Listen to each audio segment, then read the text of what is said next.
Gila sih, anak muda umur 24 tahun udah punya mobil sport. Valuasi startupnya sampai triliunan. Ini benar-benar bukti kalau kerja keras tuh nggak bohong. Kerja keras siapa dulu? Dia kerja keras ya, tapi sistem yang bisa bikin dia ngebut. Sementara yang lain, jangan tempat. Benar, orang tuh sering lupa kayak kekayaan tuh bukan soal cuma usaha, tapi juga berasal dari awal dia kayak orang tuanya itu kayak siapa, terus kayak sekolahnya di mana, lingkungannya kayak apa, karena itu berpengaruh banget dalam kehidupan seseorang. Iya sih, tapi tetap aja kan banyak juga yang dari nol bisa sukses.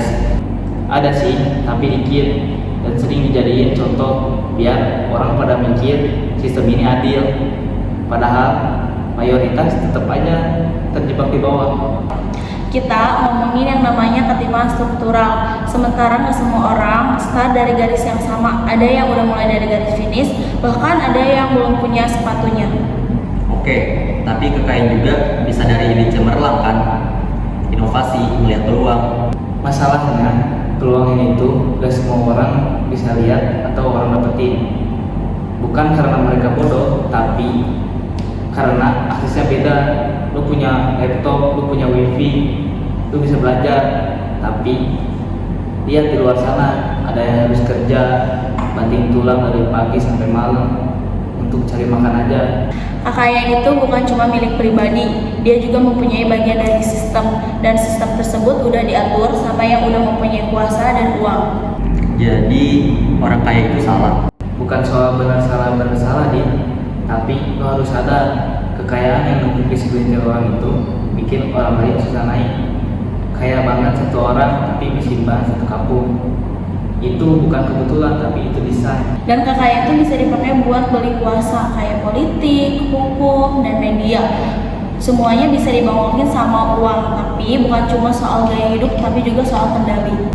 Iya, tapi kan sekarang demokrasi udah jalan. Suara rakyat kan dihitung. Suara rakyat dibeli bro. Dari nasi kotak sampai amplop dan uang paling gede, ya dia yang paling kenceng kampanyenya. Makanya politik kita itu makin mirip pasar. Dia yang buat modal, dia yang jadi, dan akhirnya bikin kebijakan yang bisa menguntungkan untuk diri sendiri. Wah, jadi ribet ya. Gue pikir politik dan kekayaan itu dua hal yang berbeda. Di atas kertas iya, tapi di dunia nyata kekuasaan dan kayak kekayaan itu kayak temenan akrab. Makanya kita gak bisa cuma diam. Kalau terus-terusan kayak gini, yang kaya makin kaya, yang miskin makin gak kelihatan. Tapi kita bisa apa? Demo mulu. Gak semua orang punya waktu untuk hal itu. Nggak harus demo, diskusi kayak gini aja udah langkah awal. Yang penting sadar dulu nggak sih, paham kalau dunia itu nggak netral. Kayak biar nggak gampang ketipu aja sih sama narasi. Yang penting kerja keras, ya itu udah membuat kita bakal sukses. Dan jangan jadi cuma ngabung-ngabung doang di bawah. Kita harus tahu siapa yang pegang kendali dan siapa yang bikin kita diam. Oke, gue mulai paham sih. Jadi intinya sistem kekayaan ini emang dari sananya. Dan kalau kita cuek ya bakal gitu-gitu terus. Exactly, kekayaan nggak bisa dibagi adil, bakal ngelahirin ketimpangan. Dan ketimpangan bakal ngelahirin ketidakadilan yang bakal makin dalam. Dan pada akhirnya pertanyaan yang paling penting bukan soal gimana kita bisa kaya, tapi kenapa banyak orang yang gak punya kesempatan yang sama. Oke, mulai hari ini gue coba lihat kekayaan dari kacamata yang berbeda. Bukan cuma soal dapetin, tapi juga soal siapa yang gak pernah dikasih.